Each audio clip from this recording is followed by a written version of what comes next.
Hello everyone. Welcome to Bible Bites Daily.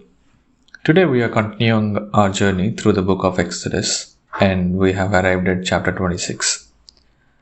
Now you might be thinking, chapter 26, what's in for us?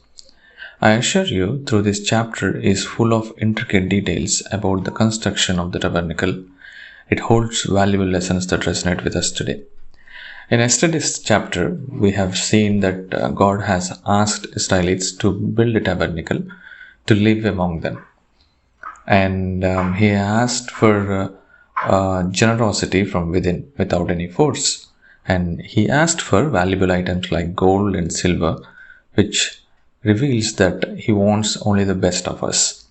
So, in this chapter, God reveals to Moses the blueprint for building the tabernacle, a place where His presence would dwell among the Israelites.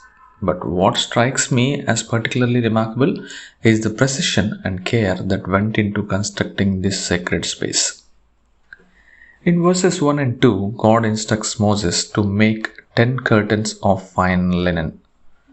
These curtains were to be skillfully crafted with cherubim, symbolizing God's heavenly presence among His people. The attention to detail is astounding, reminding us that God cares about the details of our lives as well. He is present in the intricacies and the mundane aspects of our existence. Furthermore, the tabernacle consisted of two main sections, as we discussed yesterday, the holy place and the most holy place, or you call it sacred or most sacred. These divisions teach us about the separation between the sacred and the profane. We too must recognize the need for holiness in our lives, setting apart time and space for God, particularly each and every day. The most holy place housed the Ark of the Covenant, which symbolized God's presence.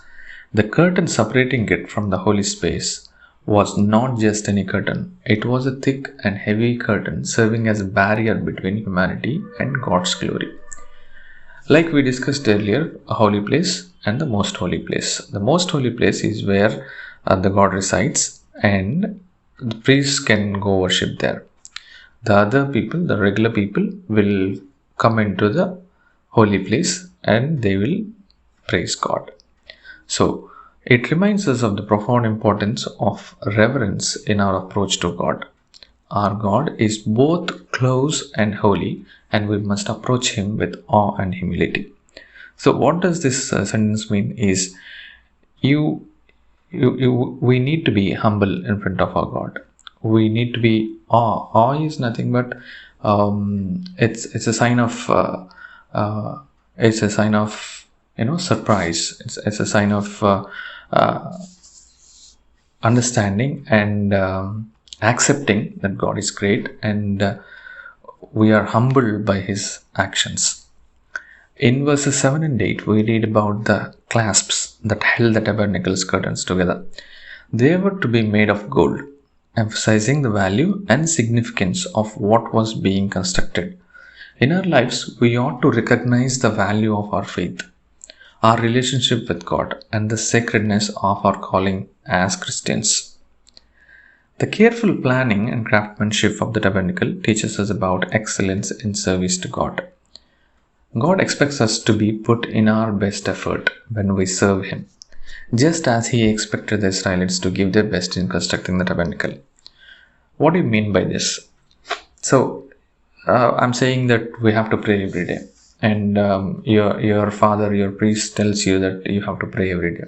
And you have to spend time in God every day. And we are also telling that you have to keep separate time for prayer every day. You plan it every day. So all these things were told to you by different people in your life. It may be your priest, it may be your father, mother, it may be your friend, brother, whoever it is. All these things were told to you by these people around you. Now, so for the sake of doing it, you cannot do it. That's what these verses mean. Okay, for the sake of doing it, like let's say these people have told me to pray, so I'll pray, and you sit there for 5 minutes or 10 minutes, whatever time, and you pray and you get up. So that is what not required. Okay, God is asking only for the best. God is asking from the generosity within your heart, from your heart. So you have to be completely immersed, and you have to be completely humble and go to God.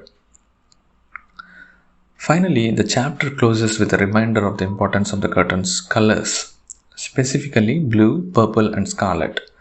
These colors symbolize the divine nature, royalty, and sacrifice. It's a reminder that our faith is not merely a set of rituals, but a connection to a living, divine, and royal God who made the ultimate sacrifice for us. So, this just explains the colors of the curtains. Let them be blue, purple, and scarlet because they represent what our God is meant for. He's a living God, He's a divine God, and He's a royal God who made sacrifices for us. To conclude, Exodus chapter 26 may seem like a detailed set of instructions. As we understand, it's instructions for building the tabernacle, but it conveys profound spiritual lessons. It reminds us of God's presence in the details of our lives, the importance of separating the sacred from the profane, the need for reverence in our approach to God, and the value of our faith and service to Him. Just as the tabernacle was a magnificent place for God's presence in the Old Testament, let our lives be a sacred dwelling place for His presence today. May we approach our faith with the same care and attention to detail as the construction of the tabernacle. And may we always remember the divine, royal, and sacrificial nature of our God. May God bless you all in abundance. Thank you.